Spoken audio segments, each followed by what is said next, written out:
I mean, I got it horribly wrong, like a lot of other people, because I didn't think they'd be foolish enough to invade Ukraine. I actually thought before we were talking earlier that actually Putin was on his way to getting some of his demands met without moving a single tank across the border.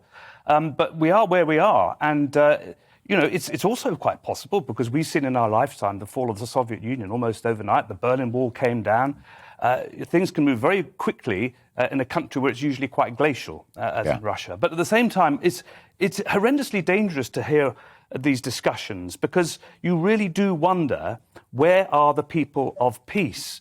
Because these are the people who are most needed now, to my mind. We've got to get negotiations underway. Seriously, I know they're going to start again tomorrow, but this constant ratcheting up, it just leaves us very... And just finally, one of the reasons I think we're in such a dangerous place is that multilateralism is fraying badly at the edges. And we saw this under President Trump. He ripped up the nuclear treaty, if you recall. The intermediate... Sir Richard will know far more than I do about that. But we've seen an assault on multilateralism, countries going their own way, and also Russia seeing what happened with Iraq, for instance, saying, well, they did it there, we can do it here.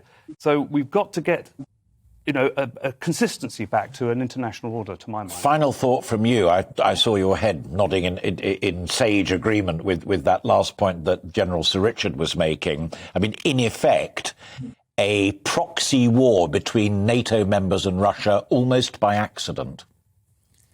That is the risk, which is why... And that's a huge risk. It is, and that's why it's so dangerous to see... it's so dangerous that citizens of NATO member states are going into Ukraine to fight on the Ukrainian side. They are doing it with the best of intentions, and the Ukrainians deserve all the support they can get. But what happens if these soldiers get killed, even though they are fighting in a personal capacity? They haven't been sent by the UK government or any other Western government. Nevertheless, the fact that they have citizenship in our countries brings our countries one step closer towards this sort of accidental escalation that would be extremely dangerous.